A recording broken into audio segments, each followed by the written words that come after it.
Halo semuanya, bagaimana kabarnya nih? Bagaimana kabar teman-teman dan abang-abang dan kakak-kakak? Kan kita udah lama nih PPKM nih, kira-kira udah mulai bosan gak nih di rumah gitu? Tapi bentar lagi kan kita juga katanya udah dengar-dengar juga, bentar lagi kita PPKM bakal ya cepat-cepat kelar lah, kita berharapnya seperti itu. Semoga baik-baik aja ya teman-teman dan kakak-kakak di rumah, dari keluarga, dan diri kalian sendiri itu sehat juga gitu.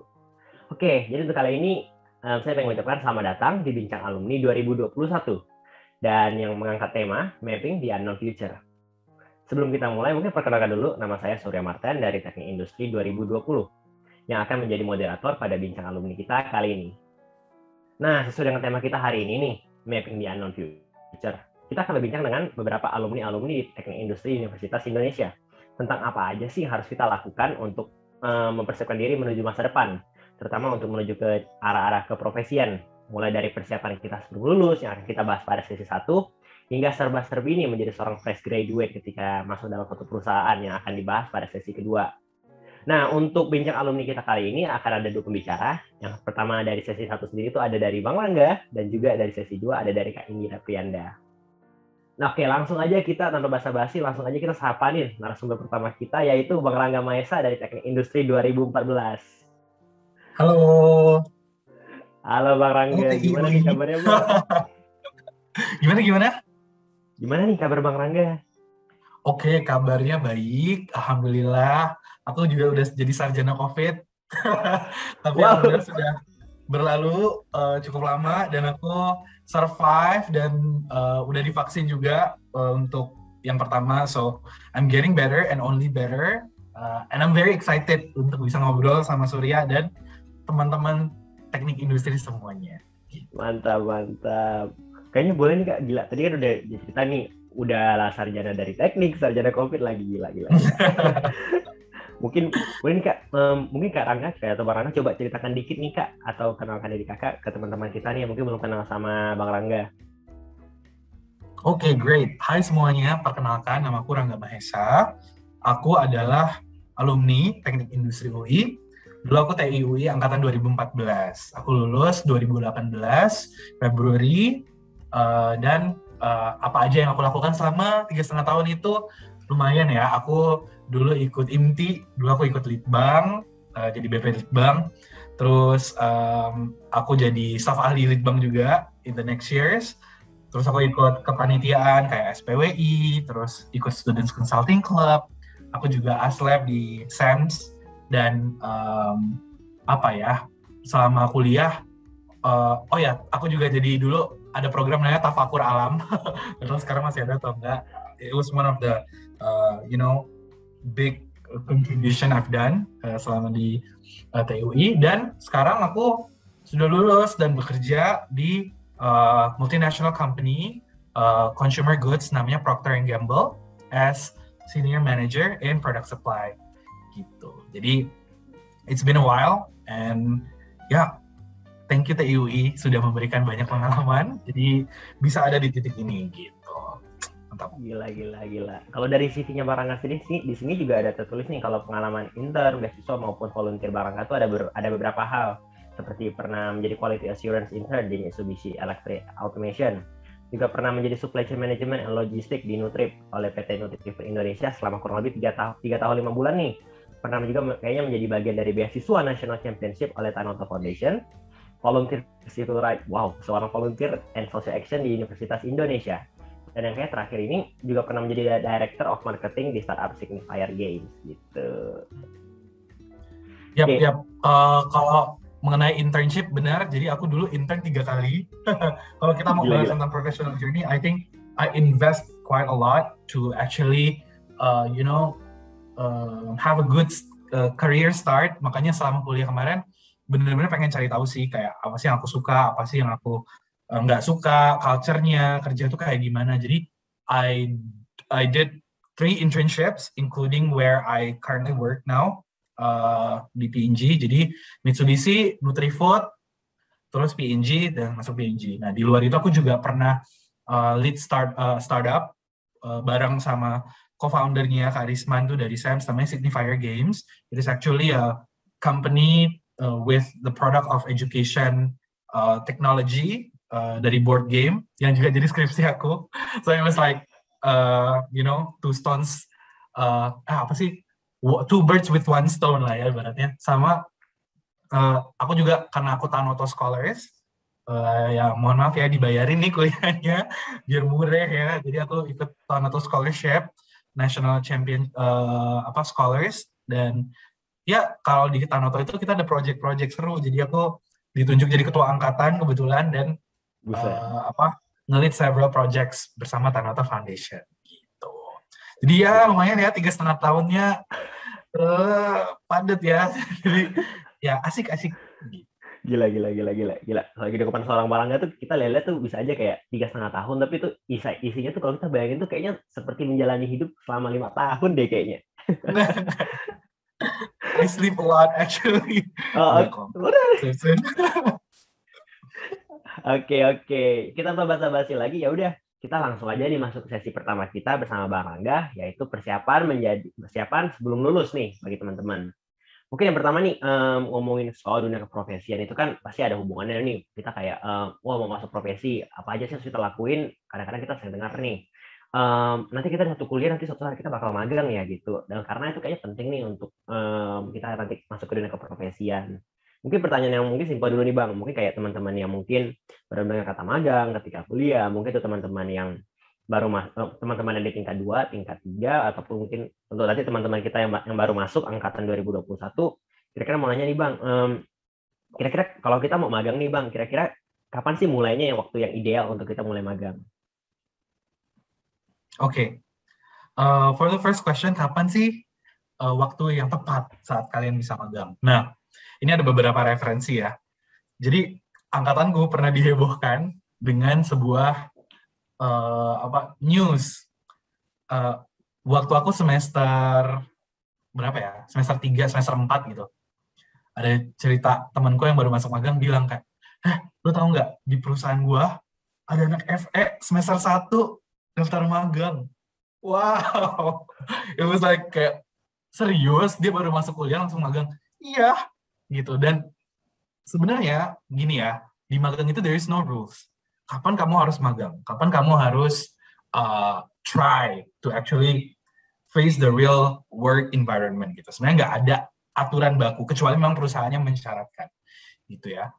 Jadi, apply when you think you're ready, because at the end of the day, ketika kalian magang, there is output yang harus kalian showcase ke company, ke kampus kalian, kalau memang itu formally binded ya, kayak, oh ya ini yang aku lakukan dan sebagainya. Jadi, if you can find an opportunity and you think you're ready, and there's a chance, kayak udah ada kesempatannya, do it aja gitu. Cuman, in my personal experience, kemarin aku mulai magang itu semester 4.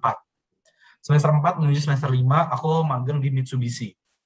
Nah, it is actually, we can say, informal internship to the point of view of my campus, karena aku nggak ngurus izin kampus dan lain sebagainya untuk magang itu. It's purely because I think I'm ready and I really cannot wait to experience the working environment. Dan kebetulan aku juga punya network yang bisa membawa aku ke titik itu. So it was like, I think everything is just right and I'm ready. Jadi aku magang di semester 4 menuju semester 5. Nah, cuman kalau misalnya ideally ya, kalau misalnya kita map dari mata kuliah yang kita experience selama di kampus gitu ya, kan kamu udah bisa lihat tuh matkul apa aja yang kamu pelajari di tiap semester. Nah, kebanyakan ketika kita masuk ke company, they will ask us untuk solve several problems yang cukup seru ya. In my experience tuh seru gitu, dan untuk bisa nge-tackle problem itu dengan baik dibutuhkan framework dan pemahaman yang bisa dibilang intermediate lah, nggak harus yang advance. Dan itu menurutku akan jauh lebih helpful. Mungkin resultnya akan jauh lebih baik ketika kalian sudah mendapatkan matkul-matkul quality improvement atau project management yang bisa mendukung project kalian gitu. So if you ask me kapan kamu bisa coba itu gitu, kamu lihat dulu matkul yang udah kamu dapetin referensinya, at least itu apa aja. If you think it's enough, like aku udah tahu the mic, aku udah tahu 7 tools, aku sudah tahu quality check kayak industrial statistik itu udah cukup buat aku to solve this certain kind of problem, then do it gitu. Don't wait too long because everyone is doing it even at the earliest stage gitu. So menurutku do it when you think you're ready. Oke. Berarti benar banget kalau kata Barangga sendiri. Makanya kayak tadi juga ada seperti mention nih, kalau ada pengalaman tuh bahkan mahasiswa semester 1 aja tuh kayak udah magang gitu. Dan kalau ada personal tips dari Bang Rangga itu kan mengatakan kalau do it when ready gitu. Dimana kayak kalau kita udah ambil mungkin marko yang udah lebih intermediate, itu tuh akan membantu kita juga nih di dalam proses kita magang nanti ke depannya gitu. Nah, Bang, kita kan kami ini sebagai mahasiswa itu sering banget nih dianjurin nih Bang untuk kayak ikut program magang. Kayak, kita harus main ke sini ya. Bahkan kadang-kadang ya mungkin nggak tahu ini bad atau enggak, tapi kadang-kadang kita kayak berlomba-lomba juga nih magangnya siapa yang paling banyak, atau kita magang di tempat mana yang paling gede gitu. Jadi sebenarnya kenapa sih orang-orang tuh atau misalnya kayak orang-orang tuh pada mungkin kayak, atau kita selalu dianjurkan tuh untuk ikut magang sih Bang? Kenapa sih alasannya gitu? Dan memang sepenting itukah pengalaman untuk magang, dan apakah itu akan berguna untuk ketika kita hunting job ke depannya? Okay, great. Nah, mungkin mindsetnya kita boleh bukan ubah ya. I think some people might see it as a competition, but I think magang is more like another types of course yang kalian rencanakan dan lakukan, bisa dari in a very personal level, karena di situ ada learning curve baru yang terbentuk gitu ya. Jadi definitely magang itu impactful banget for your personal development gitu, yang bisa tentunya akan membawa kamu ke lebih jelas lah dan lebih dekat terhadap mungkin titik sukses yang kamu rencanakan gitu ya. So, but taking a step back, sebenarnya melihat misal apa sih pengaruhnya magang dan lain-lain. Nah, kalau kita see in a helicopter view ya katanya, ketika kalian lulus dan you want to present yourself in the labor market di depan competition, karena it's really a competition out there ketika kalian lulus untuk mencari a full-time job gitu kan ya. You are actually selling yourself, right? In a way where you showcase your value.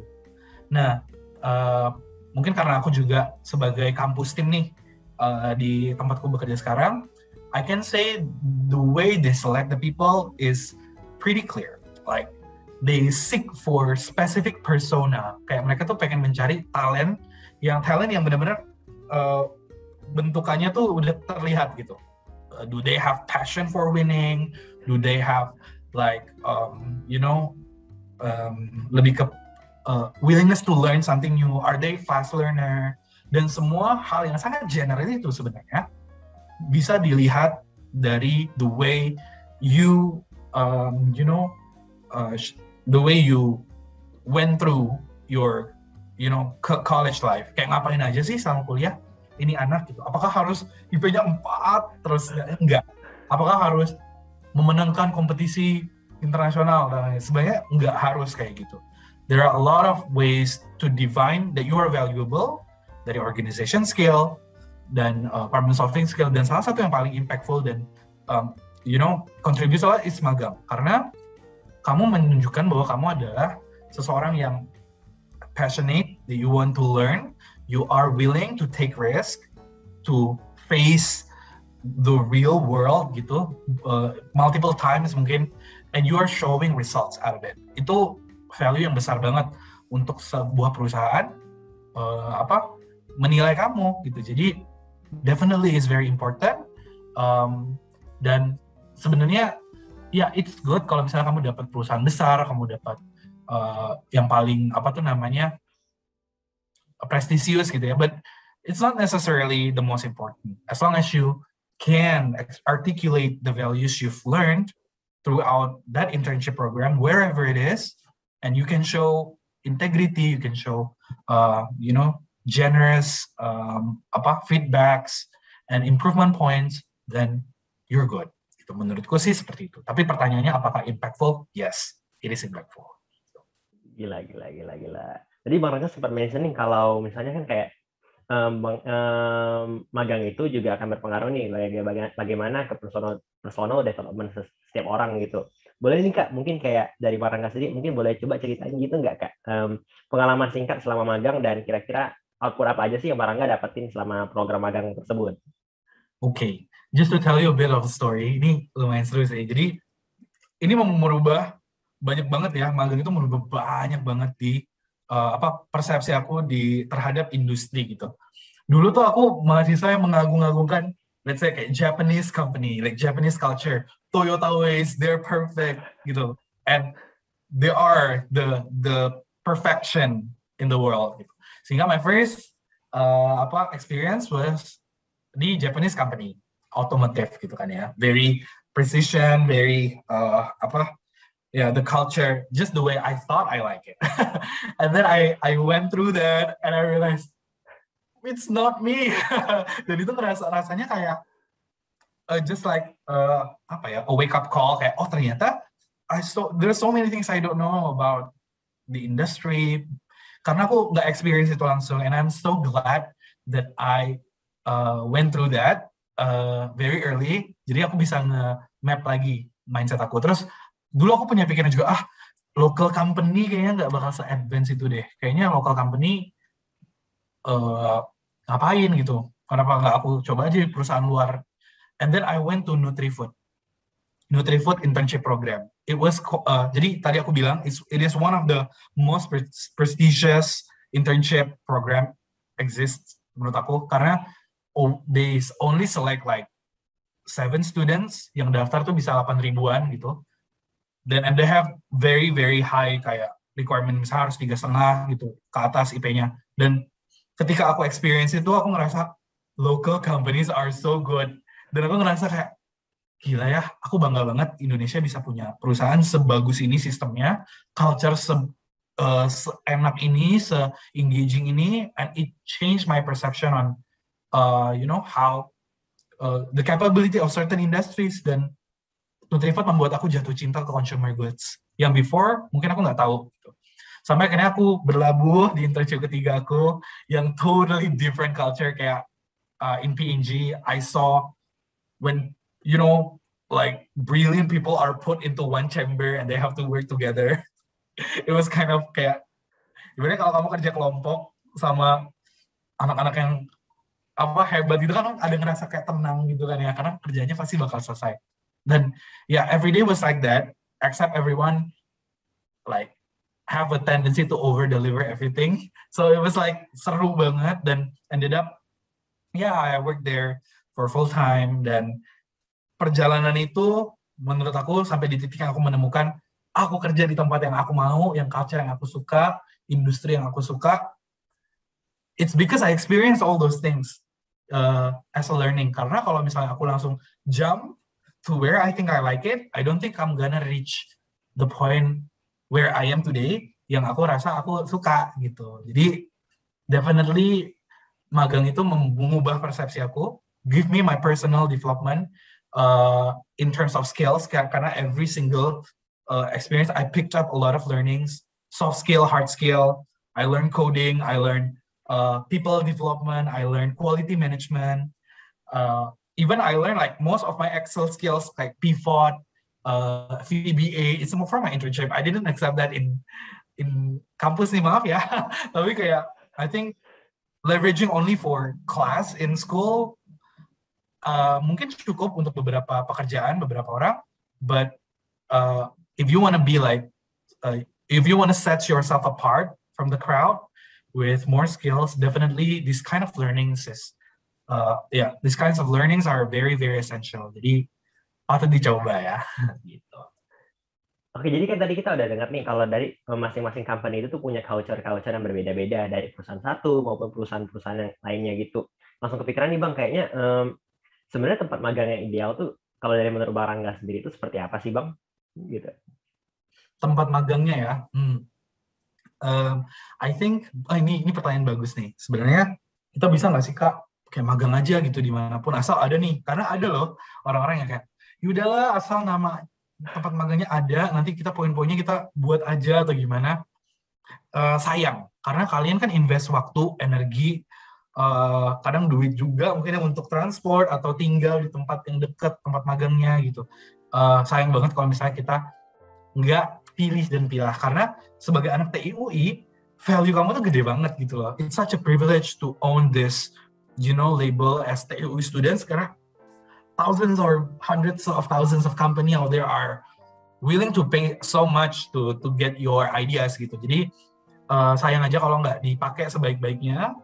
Saranku, carilah tempat magang yang bisa provide, I think, 3 things. The first is clear program gitu ya. Kayak mereka tuh bisa ngasih project, nggak usah program deh. Kalau program kan kayak misalnya di Nutrip itu ada programnya, kalian dikasih mobil, dikasih apartemen, dikasih uang tuition, terus kayak dikasih project, di-assign sama directornya. It's good. It's like the ideal one. But if I can really put it to very general thing, you need to have a very clear project lah. Kayak apa nih yang bakal di-deliver di sini. Nah, apa sih expectation-nya. Nah, find a company yang hopefully bisa ngasih tahu kalian itu gitu. And there are a lot of companies are doing this. Kayak kalau cara gampang menyeleksinya, kalian bisa lihat program-program yang ibaratnya udah ada flagship-nya gitu. Kayak saya PNG internship program. Nah itu kan kita udah punya batch-nya, terus udah di-assign ke departemen mana, project-nya tuh udah siap semua buat kamu, KPI-nya udah siap. It's one of the benchmark yang aku lihat sekarang. Terus ada juga kok company yang lain, kayak misalnya ya kompetitor ya, kayak Unilever I think also have a good internship program, kayak ULIP ya namanya ya, temanku banyak yang ikut.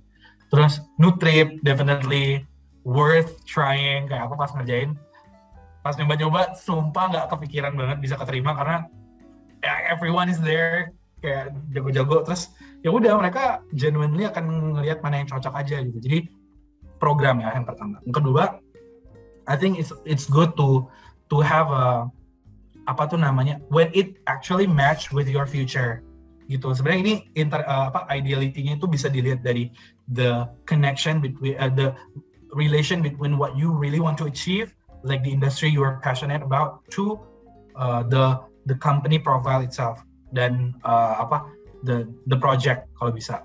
Kayak aku udah tahu I'm gonna do supply chain, so definitely trying to deliver supply chain across the way, kayak ya the quality management di Mitsubishi, terus supply chain management di Nutrip, and then supply network operation di P&G, and then I can say throughout all of this thing I've been through, I want to be specialized in supply chain gitu. Jadi ya udah, aku try to tailor the stories very well in a way that when I ask for an opportunity, the ideal job that I want, I can show them I'm consistent in this area and I know a lot, so you have to hire me gitu misalnya.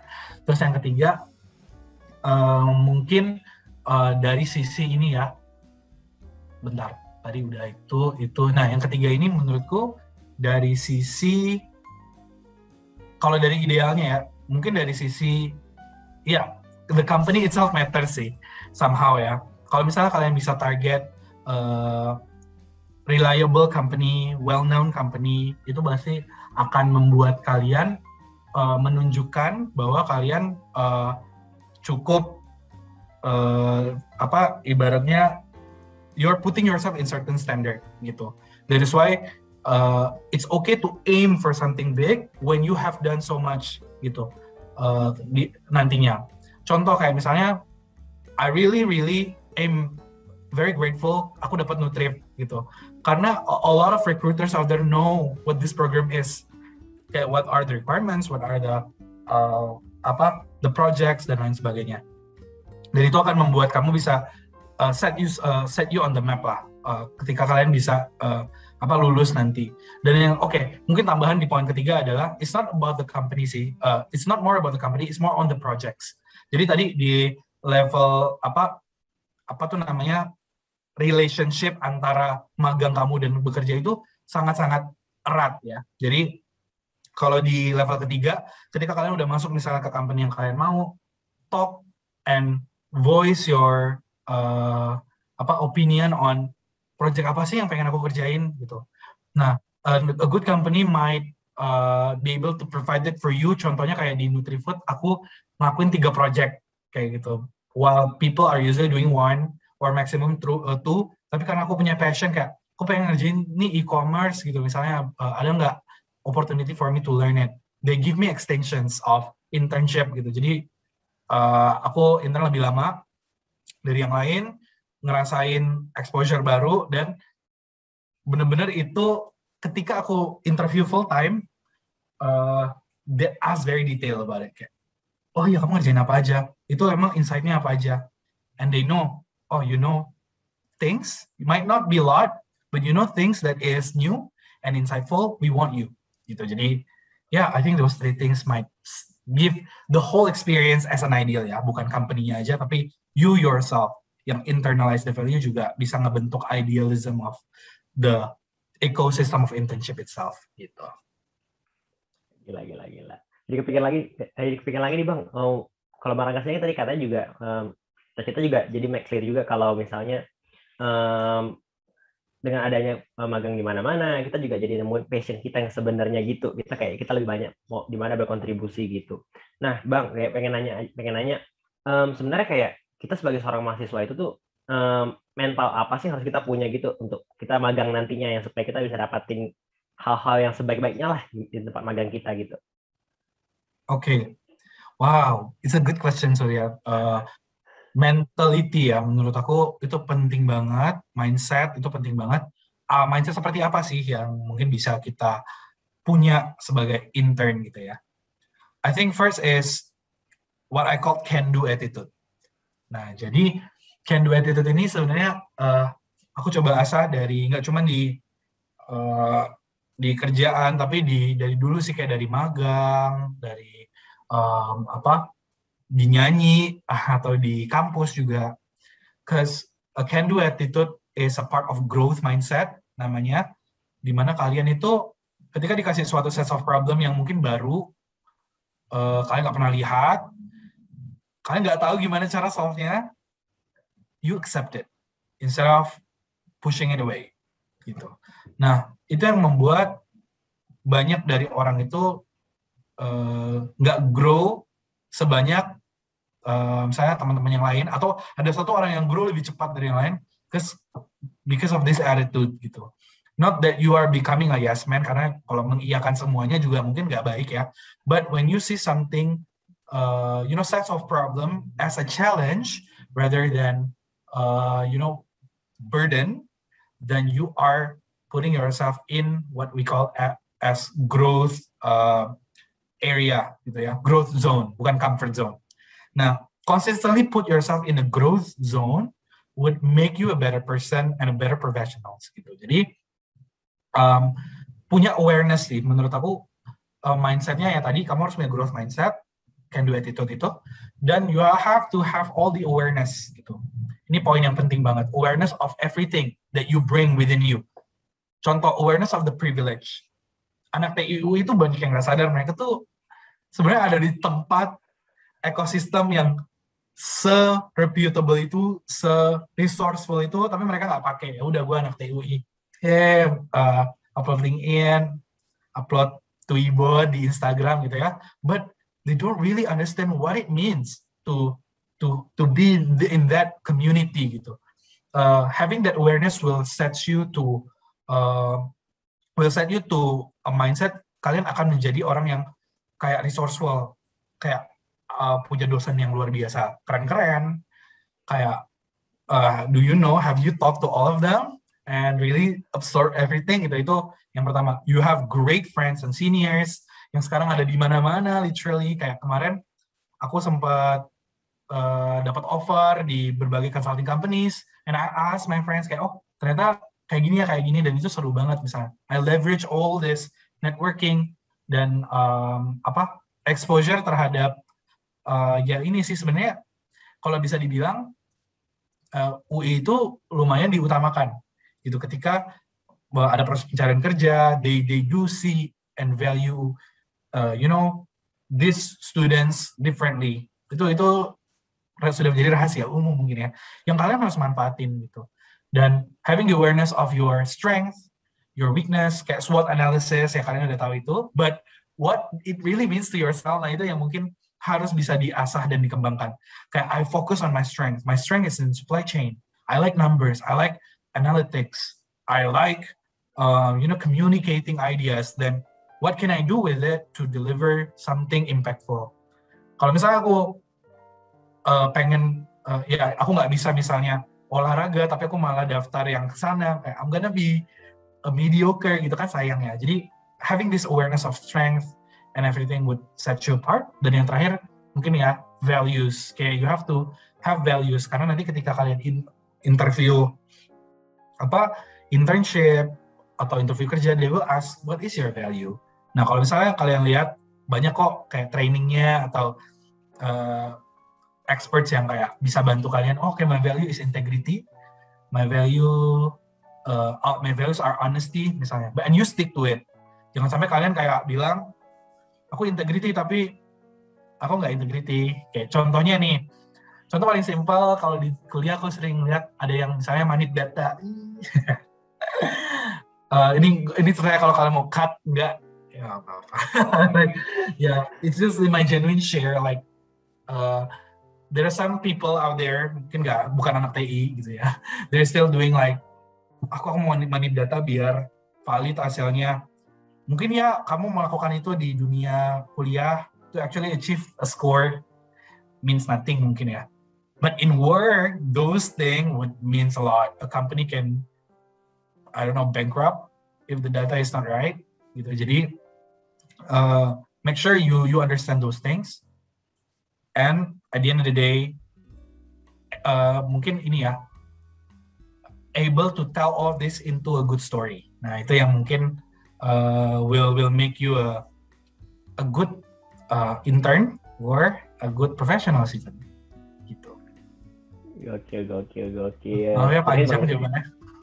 Enggak, bagus kok. Langsung kepikiran tadi, kayaknya langsung ngeklik gitu sih Bang, kayak tadi waktu sempat di-mention kayak what can I do mindset gitu kan, itu langsung kepikiran banget kayak sama satu habit dari Bang Rangga, tahu nggak itu buku Seven Habits of Highly Effective People? Ya, I read that. Oh, kamu juga read itu ya? Iya, langsung kepikiran habit yang pertama itu yang proaktif gitu, dimana kita kalau ada masalah itu kita tuh bukan cuma sekedar mengeluh, tapi kayak apa yang bisa kita lakuin untuk kita menyelesaikan atau solve sebuah problem gitu. Exactly. Kemudian juga tadi itu yang masalah integritas itu juga langsung kepikiran nih Bang, kayak masalah kayak misalnya kayak tadi tanda kutip manip data supaya kita suatu itu valid. Menurut aku juga itu sebenarnya kayak in a short term itu kan kayak sebuah shortcut atau sebuah cheat lah gitu supaya kita tuh bisa mendapatkan apa yang kita mau. Tapi karena kita nge-cheat gitu, kita akhirnya tuh nggak menyelesaikan masalah itu, kita nggak belajar menyelesaikan masalah, tapi kita hanya belajar tuh untuk nutupi masalah gitu. Dan I think ketika we don't have any that integrity gitu, ketika kita lagi dalam proses pembelajaran, itu tuh malah merugikan kita sendiri gitu, dimana kita jadi nggak belajar gitu. Betul. Setuju. Kalau dari Bang Rangga sendiri, mungkin nih mau nanya-nanya juga nih, kayak ada nggak ya kayak tips dan trik dari Bang Rangga sendiri nih untuk mahasiswa dan untuk kita yang untuk bisa dapatin perusahaan atau misalnya tempat magang yang sesuai dengan keinginan kita? Okay, nice. Jadi definitely yang tadi ya, each company has their own values and target gitu, persona atau kayak gimana sih orang-orang yang pengen mereka hire. Nah kalau kamu memang pengen achieve that, misalnya company, you have to understand standar mereka seperti apa, requirement mereka apa aja gitu kan ya. And you can showcase that through CV kamu. Nah, oke, kalau misalnya kita set in sequence, yang aku lakukan ya, pertama aku TW. Nah, mungkin teman-teman di sini nggak begitu banyak ini ya, yang meleverage TW as a method that is very, very, very impactful. Kayak, ketika aku nggak tahu, aku reach out sih. Dan misalnya aku nggak kenal, aku kenalan. Misalnya kayak kalian sih, jangan takut untuk yang ngobrol atau reach out, mengutarakan apa yang kalian targetin ke misalnya alumni atau senior yang sekarang lagi ada di sana, or if you really have a friend dari 1 tahun di atas kamu misalnya yang lagi di sana dan menjalani and ask the tips, do it gitu. Kayak aku kemarin, aku pengen banget masuk di Inji, kayak ampun gimana caranya, I call out several names kayak my senior di SEMS gitu kan ya, lu masuknya gimana? Lu intern dulu aja kalau lu mau masuk gitu. di sini most of the new hires are coming from internship. Oh iya ya, gimana cara internnya gitu. Daftar aja di ini linknya. Gitu. Dan I daftar, ikutin proses, I got in gitu. Dan itu it wouldn't happen if I don't have that, courage to ask. Nah, jadi satu tuh TW-TW. Dari TW-TW kamu tahu requirement-nya apa, kamu research juga pastinya. Oh, BCG misalnya pengennya tuh alumni yang misalnya anak yang bisa problem solving, yang bisa market sizing, and you go try the simulation interview dan lain-lain, mempersiapkan diri. Then when it comes to the real selection, you are ready. Misalnya kayak gitu. If we really think of research and TW-TW itu penting banget. Kemudian yang kedua, setelah kalian tahu requirement-nya apa yang diinginkan sama company-nya, then try to have that, gitu. Gain all those values dengan ngeplan experience kalian dan activities yang akan kalian ikutin selama kuliah. Nah, jadi kan kayak yang 7 Habits yang kamu bilang, begin with the end in mind. The end in mind, I want to work in, like consulting company, or I want to work in banking. Then I have to understand the financial stuff. So I have to be very serious in, I don't know, akuntansi biaya or other economics kind of studies. I have to do research in this area that sets me apart from others. I have to join competitions in banking. I have to expand my networking with anak FA to understand finance, even further, misalnya kayak gitu. It would make you, I don't know, a better type of professionals if you really talk about professional stuff. And I think the last one is enjoy, sih. Have fun. Jadi don't stress it out, because kalau aku sendiri sih, I'm glad that I'm doing all those things as if like a journey gitu. If it's not what you think is right for you, kamu tuh masih muda, kamu bisa switch anything, and this is not standard ya. For example, kayak, what if I do all the supply chain thing through my internships and learning, but I want to go to do marketing because it pays better, for example, because the opportunity is there. I'm offered to be an assistant brand manager for such a big brands. It's okay, because brand people are also doing economics.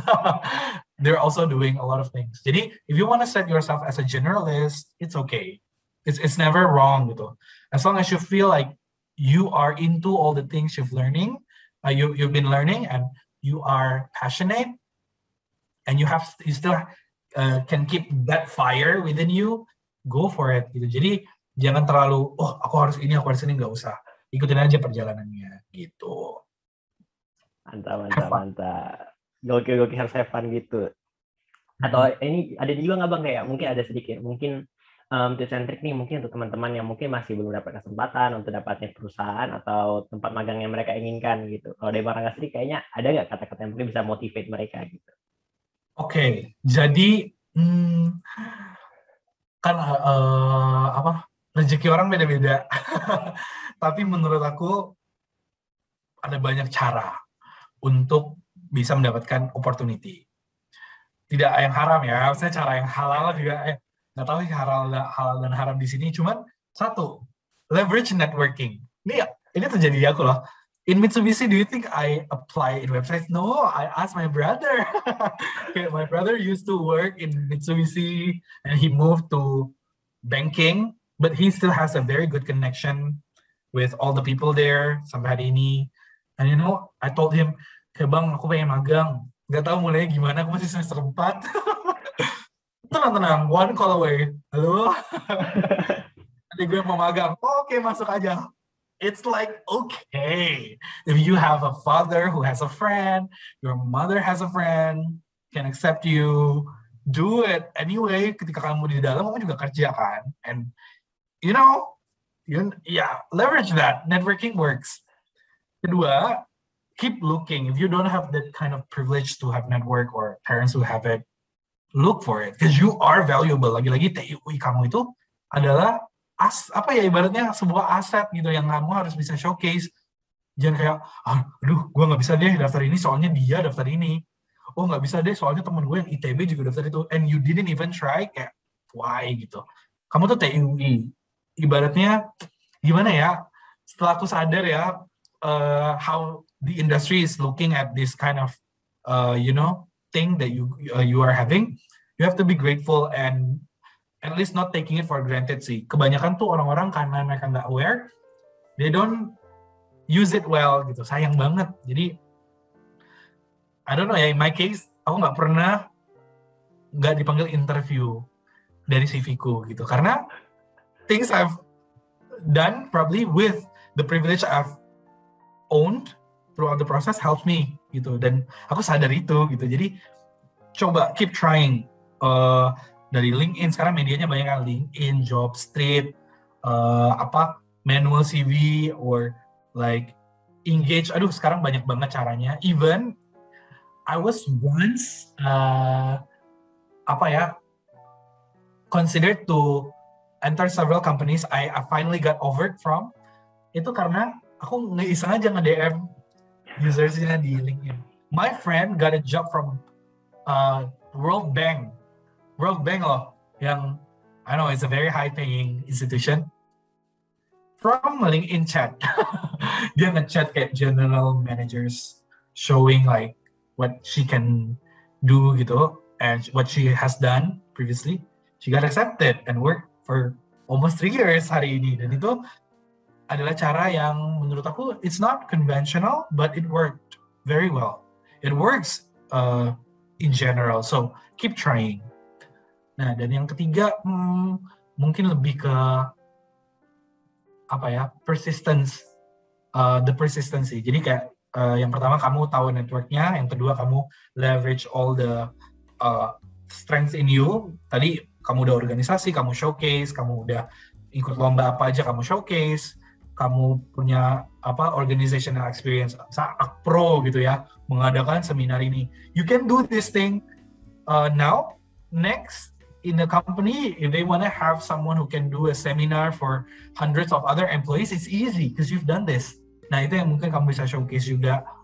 Dan yang terakhir, persistence. Kayak coba, dan coba. Latihan, dan latihan.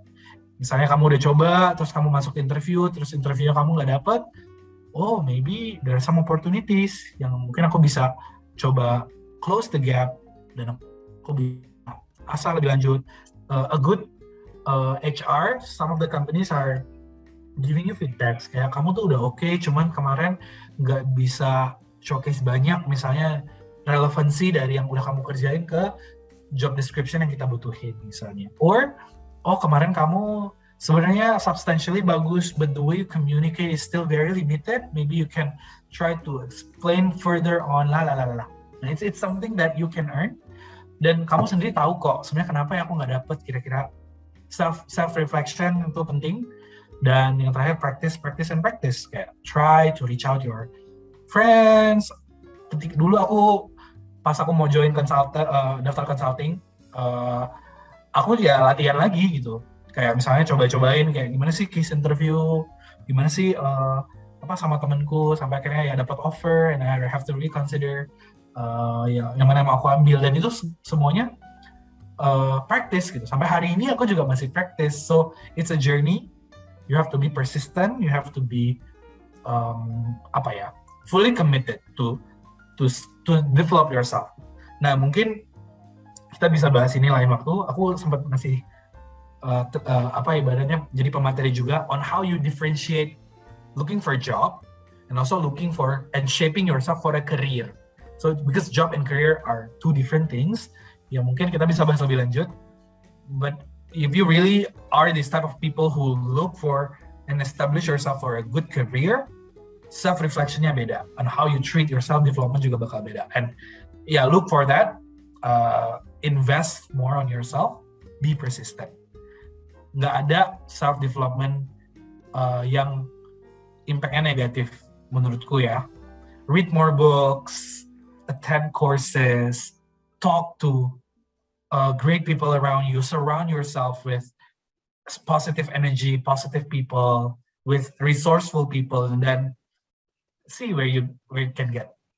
Kayak definitely maintaining good circles with good friends, expanding your network to good people, itu juga bakal impactful for your career development. Gila. Pengalaman dari Bang Rangga sendiri itu banyak banget nih, teman-teman. Jadi kayak kita berharap banget kalau pengalaman-pengalaman dari Bang Rangga ini semoga bisa kita dapat value, dapat insight-insight baru nih bagi teman-teman yang mungkin masih kayak ragu untuk magang, atau bagaimana teman-teman yang mungkin masih ragu bagaimana nih caranya magang yang tepat gitu. Mungkin teman-teman setelah dengar kita bincang-bincang sama Bang Rangga hari ini bisa dapat value-value dan insight-insight baru. Dan wah, nggak kerasa banget nih kita udah di penghujung dari sesi 1 nih, teman-teman. Kita juga pengen ucapin nih kepada Bang Rangga juga udah nyempatin dirinya untuk bisa sharing soal pengalaman internnya. Mungkin ada nggak dari Bang Rangga ada sedikit closing statement nih, Kak? Okay. So I want to say mungkin a little bit summarizing several points that we have taught. First, acknowledge and be aware of your strength, including your privilege, and then use it well. And then plan your future, plan your current state and your future well. If it's not, going as per plan, it's okay, because life is full of surprise. Tapi kalau misalnya kalian nggak plan juga sayang gitu. Kayak I think there are professional research shows that those people who plan for the future might have a higher percentage of success gitu, karena relying on surprise in life might not be sustainable enough for you, because some surprises are not in a good, a good vibes. Sometimes it's negative, but unless you're ready with a backup plan and so on, if you plan it, and then leverage all the things to be successful, like your network, your passion, your talent, people surround you, and of course, be persistent. Invest on yourself, and I believe if you're doing all these things, insyaallah ya, amin ya rabbal alamin, kita semua bisa sukses di definisi kita masing-masing. Amin. Oke, thank you Bang Rangga. Nah, karena kita udah bahas nih sebagai magang, sebagai persiapan menuju dunia pasca kampus, masih ada lagi nih di sesi kedua yang bakal membahas tentang apa aja harus dilakuin saat udah masuk nih ke dunia pasca kampus itu sendiri, atau dengan kata lain serba-serbi menjadi fresh graduate. Di sana akan ada narasumber kedua kita yang nggak akan kalah asik dan nggak akan kalah insightful-nya juga. Jadi jangan lupa buat teman-teman untuk nonton juga ya, dan dengerin video bincang alumni di selanjutnya. Dan terima kasih teman-teman semua. Saya Surya Martan dari Teknik Industri 2020, pamit undur diri. Sampai jumpa di sesi 2 dan bincang alumni selanjutnya.